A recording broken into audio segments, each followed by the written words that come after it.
All right. That's your advice. Four of Pentacles. It's time to go big or go home, Virgo. That's kind of the message here. But I get it. I absolutely understand it now.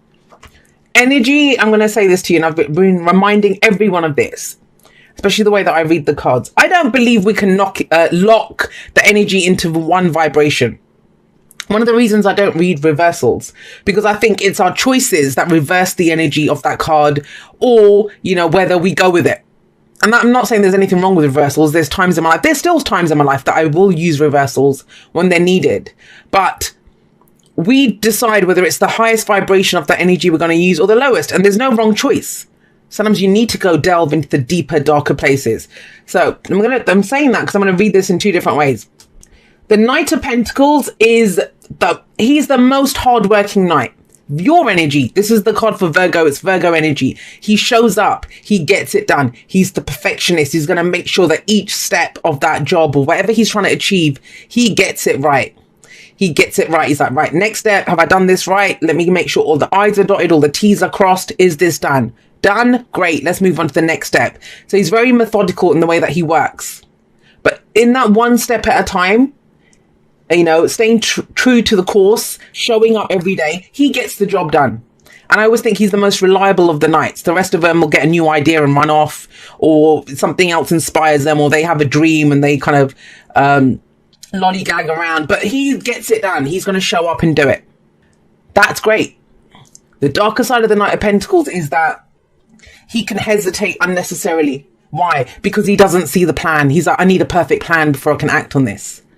And sometimes the plan, it's going to pan out when you take that next step. So if you take that next step. So I always feel like the Knight of Pentacles needs to trust himself more, trust that he can bring that work ethic to any situation. He's going to make it happen. That there won't always be a perfect plan.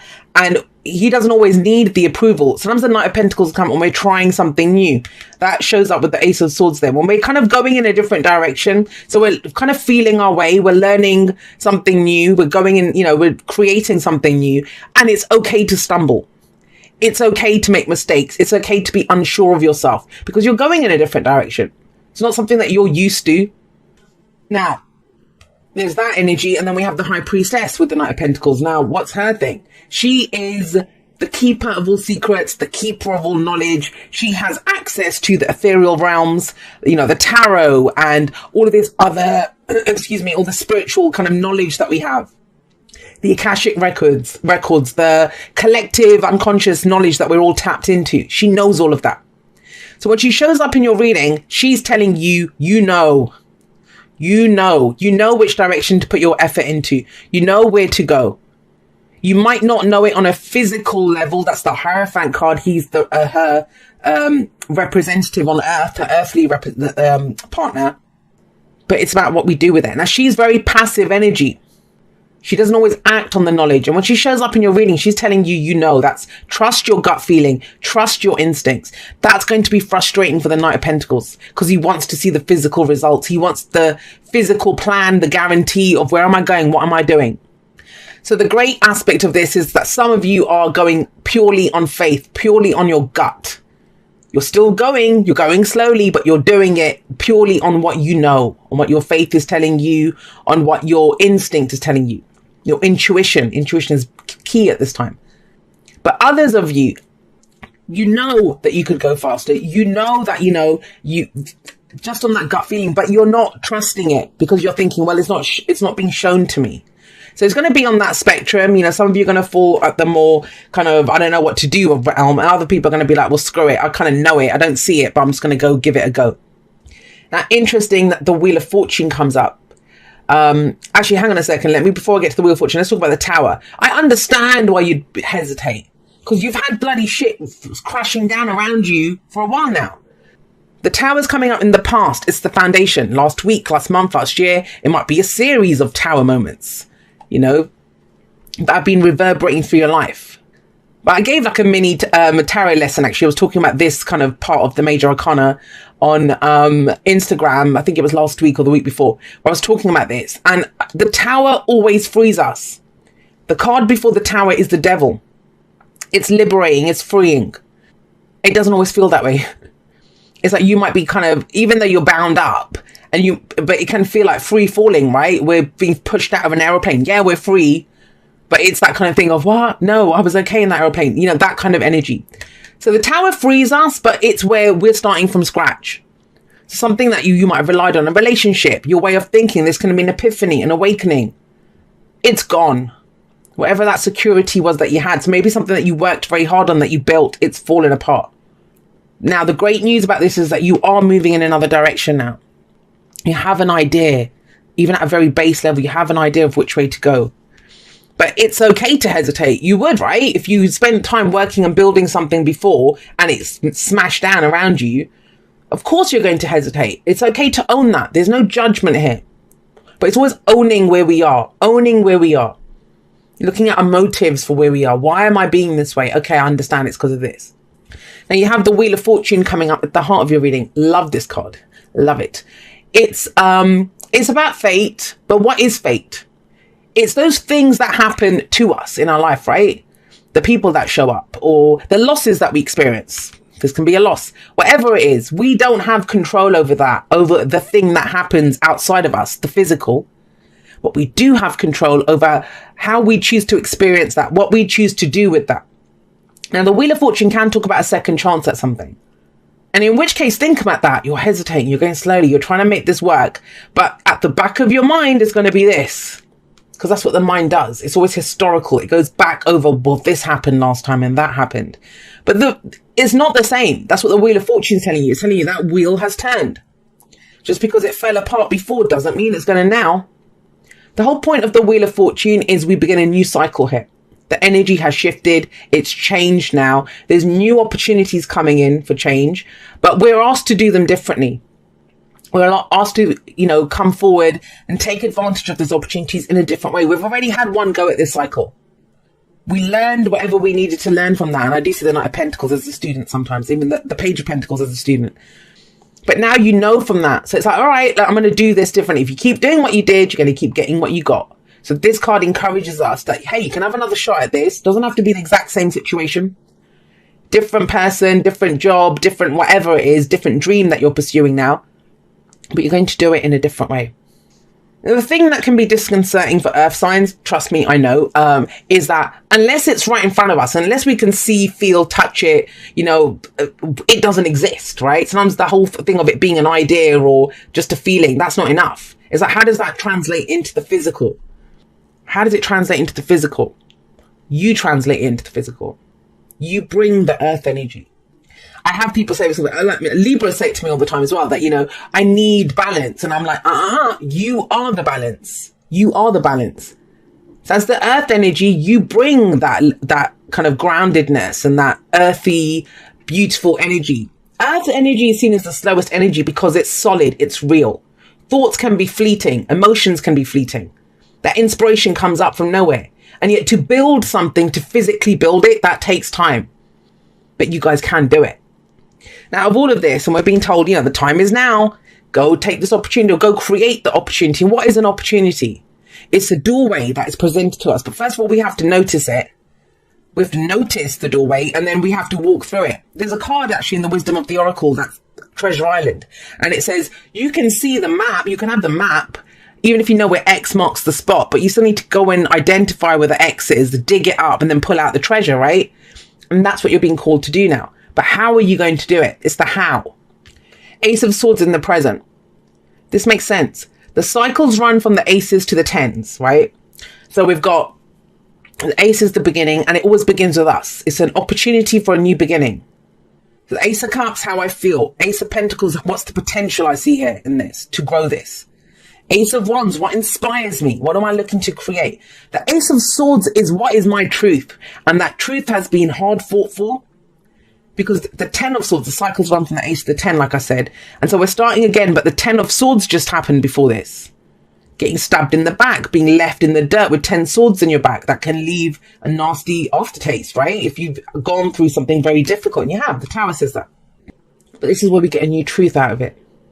We have a new philosophy. We have a new way of communicating. We have new ideas now. Swords, our thoughts, our beliefs, our ideas, and how we communicate them. And I want to say this, it does feel like you're taking steps towards building this. And this is one of those readings that I feel like is like, keep going, Virgo. Because the slower you go, the more it's hard to kind of pick up the momentum then, right? If we keep going, if we're using the momentum of what we're doing, it's going to go faster, not slower. But this kind of feels like a kind of slowing down. So you're being reminded, have a look at what you believe. What are the ideas? What's the information that you need? This is a victory card. And the victory of this, even though some of you might feel like you've had a disaster or you've had a loss or something, there is a victory out of it. And the victory is it's given you fresh ideas. It's given you a new truth. It's given you a new sword of truth. Go out there and use that sword now. Take that out into the world. Communicate in that way. Talk about your ideas. Because she keeps things hidden and secret. Some of you might be literally, I don't usually talk about, you know, the mundane representations of this energy because you can apply them in any way you want. Sometimes it's going to be working on something in secret and it's kind of saying, hey, the time is now. Let's go take it out there. Let's go talk about this now. Let's go act on this. And if you can identify what your sword of truth is, if you can grab that sword and say, this is my truth. This I'm going to go forward. These are the ideas that I have. This is what I need to know. This is, you know, all of that stuff. It leads to this, Ten of Pentacles, beautiful energy. Ten of Pentacles, it's our legacy. It's what we are committed to. It's what we show up every day and get done. It's why he shows up every day and gets it done. I see the Ten of Pentacles as the oak tree, that mighty oak tree that has stood there for hundreds of years. That's no one's taking it down. And to have that oak tree, it all starts off with a seed and our commitment to grow it until it becomes this. So a lot of you are now figuring out, well, if I believe this now, think about it. If I believe this now, if I have a new truth, then maybe my path has changed. Maybe the things I want to work on have changed. You know, maybe I want a family or how I want to support other people has changed. Something has changed. Wheel of Fortune above this. What does it mean for you? What does it mean for your path? What does it mean for your legacy? And it's the commitment to get it done. It's long-term security and stability, the Ten of Pentacles. So amazing, right? Except why is your advice the Four of Pentacles? That's why I feel like you are kind of going, there is still a fear here. And it's implied more because of that. There's almost like a Ten of Swords kind of shadow hanging over this. Not just because of the Ace of Swords is there, but yeah. And I know why the Tower comes up because it's something massive that went down. Some massive loss that you had. Some massive awakening or epiphany or something. The rug got pulled out from under your feet. Something has shifted, majorly shifted. But if you know that, if you have that knowledge now, that instinct, that intuition to do something, it means you might have to change directions. It means that, you know, what you're putting your effort into, it might be something different. Ten of Pentacles says this. Or you can have it. It's believing it. I can build this. I can build it, but maybe in a different way. And it has to be something different or something that calls for more. The reason I say that is because the Four of Pentacles is coming up here. This is the comfort zone. Now, again, remember, higher, lower vibrations, darker, lighter energies. That's the spectrum of each of the cards. The highest and lightest vibration of this card, you know, if we're resonating at that place, is that it's where we kind of understand that, you know, nothing ventured, nothing gained. I'm going to do that. But think about this. With the Tower coming up above it, it's reminding you that you have gotten to a place of stability and security now. Might not be a lot. The fours are the first step. It's where we've built the foundation now. And so when this went down, you have now rebuilt the foundation. So it is affirming that. That is the lightest and the most positive use of that energy is that, look, you've got a level of security. Might not be a lot, but you've got it there. And, you know, it's something that you treasure. It's valuable to you. It's good to know what's valuable to you because you hold on to it. However, if this little elf, if she just sits there or hangs there holding on to these Four Pentacles, how can she get more pentacles? How can she have 5, 6, 7, or let alone 10 pentacles if she's all tied up with what she has here? Now, there's two ways of looking at this. Number one, if you've only reached this level of stability and security, if you just need to do maintenance for a little while, that's okay. That's okay with the Four of Pentacles. It doesn't mean we always have to go smashing down boundaries and comfort zones. There is an opportunity to do it now. But if you think I need to maintain where I am for a little bit, then don't put too much pressure on yourself. Don't, you know, just keep going slowly. Just keep going based on, I'm going to keep doing this right now. You know, don't put pressure on yourself to go further. That's not the case for all of you though. And not even for the most of you. I think that's for a few of you. The rest of you, you want this, you see how it can, what it can become. In which case the Four of Pentacles is saying, look, it's going to make you feel vulnerable. It's going to make you feel vulnerable because this happened in the past.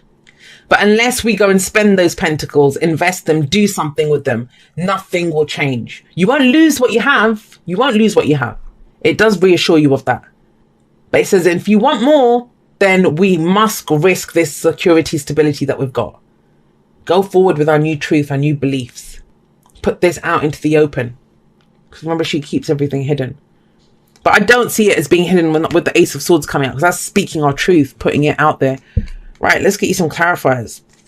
You can build that thing, whatever it is, your long-term security and stability, but Six of Cups is making our peace with the past.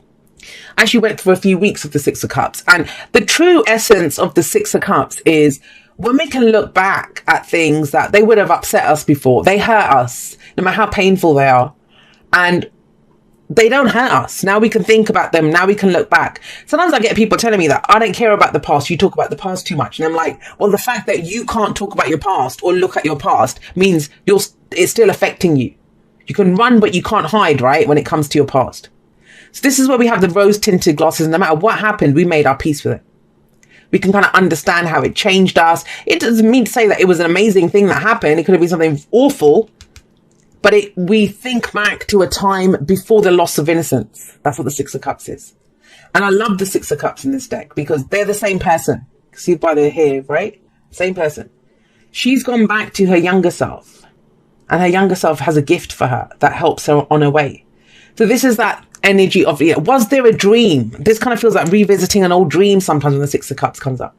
Second chance at something that you really wanted before. And maybe you were kind of naive then. You didn't have the experience to kind of do it. Or do it in the way that you wanted to. But you made your peace with what happened. These are happy memories from the past.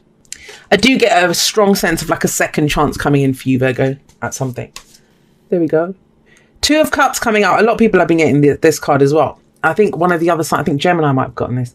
Two of Cups is, have a look at it. It's that whole thing of connection, support, someone that you're deeply connected with. And especially when it comes up with this, it's like, why do you have to hold on? Why do you feel like you're alone? For some of you, this whole thing is around a relationship.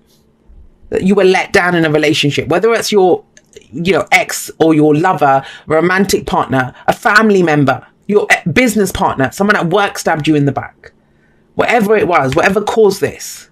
Maybe you were trying to do it alone and that's what's different now. It's saying that, hey, maybe you can partner up with someone. Two of Cups is a profound connection, It's where you reconnect with someone. Someone's on the same page as you. They have their cup matches yours.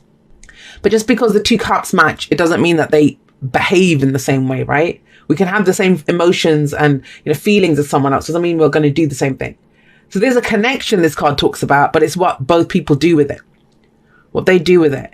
And so there could be a sense here, just on these two cards alone as the advice. It's like, look, how will you find that support? How will you find that relationship? How will you find that connection in whichever way, whether this is something going on, something that you want, or something that you desire? I say it all the time. My biggest Two of Cups in my life was a friendship. Nothing romantic ever happened between us. And he came in my life exactly when I needed him. But how will you find that if you're clinging to the tree? It's like she could be saying, hey, I have to do this all by myself. And it's like, well, honey, let go of the tree and go find someone. Like, it's that kind of energy. But I get it, because that happened the last time we tried this. But it's not the same. You're not the same. So there is love and support available to you. A second chance at something. You don't have to do it on your own. Love endures. Love does not give up or lose faith. Love is hopeful and withstands every situation. Now, that's not just love as in romantic love and a partnership. This is our ability to love endures. We don't, we might get a big knock in that one, but we can't lose faith. We can't lose faith in that. And the more we love and we find new things to love and, act out of love, speak from a place of love, make our peace with the past and come from a place of love, right? Connect with others. We'll find other people to love. We'll find other people that love the things that we love, that love us for exactly who we are, for speaking our truth. I said this today, actually, in a post on Instagram, you know, because I get it all the time. I had someone send me a message saying, hey, I don't mean to be rude, but I don't like the messages. Can you, like, they were demanding readings and stuff from me, which I'd only ever do what I want to do. And so I was talking about that, and I said, it doesn't, and she said, I love you at the end. Like, it was a very sweet message, a demanding one. But, you know, she was being sweet about it. She wasn't hateful or nasty to me. And I said, you can put an infinite number of I love yous at the end of a message or whatever, right? But if you're saying, you know, do this, I love you, then what you're saying is, I will love you when you change. If you do what I want you to do, then I will love you. That's not love. That is not love. So, you know, hold those people close to you. I would say this, like, who you can speak your truth and they accept you for that. And they don't put up with it. They love you because of who you are, not despite who you are. That's what love is. There we go. Ooh, I love it. You guys got the fates. And I always see this card as like the star card. It's that new beginning, the hope that comes from a new beginning. What is number 17? The tower's number 16. So it is like the star. It comes in after this. So let's be clear on something. This is what the fates is the serenity prayer. It's the serenity prayer. And what is the serenity prayer? It's God, the universe, source spirit, whatever you believe in, grant me the serenity to accept the things I cannot change, the courage to change the things that I can, and the wisdom to know the difference. So it's that whole thing. If we're going to go for this, let's go for it. If we're not going to go for it, if we just think that this is not, then we have to release it, let it go, so we can go focus on things that we do know that we want to work on. That's where this comes in. You will know that with the Ace of Swords. That is your truth. What are you going to do with that truth? What are you going to build with this truth? But the fates, the Wheel of Fortune, they're all saying this. If you want to do it, there's no time like the present. There's no time like the present. If you're not going to do it, then release it, let it go. But it's that thing, and I talked about this in a post that I did, and I talked about it in a podcast that I did as well, recent, the last one that I did, where people are afraid to jump. They're on these piddly little rafts, and they're afraid to jump off into the sea, right? And it's fine. If you think that I'm safe here, I can do this, this is where I want to be, I want to stay safe, I want to maintain my stability, then that's amazing. But it's where we're not enjoying our raft, and we're kind of longing for something outside of there. And that will drive you nuts. It will drive you nuts. So either we enjoy where we are and accept it and just ignore the view for a little bit, or we just say, right, the raft, it's been great, but I'm off to go do something else. But it's when we have one foot in both places, right? It's maddening. And that's what this says.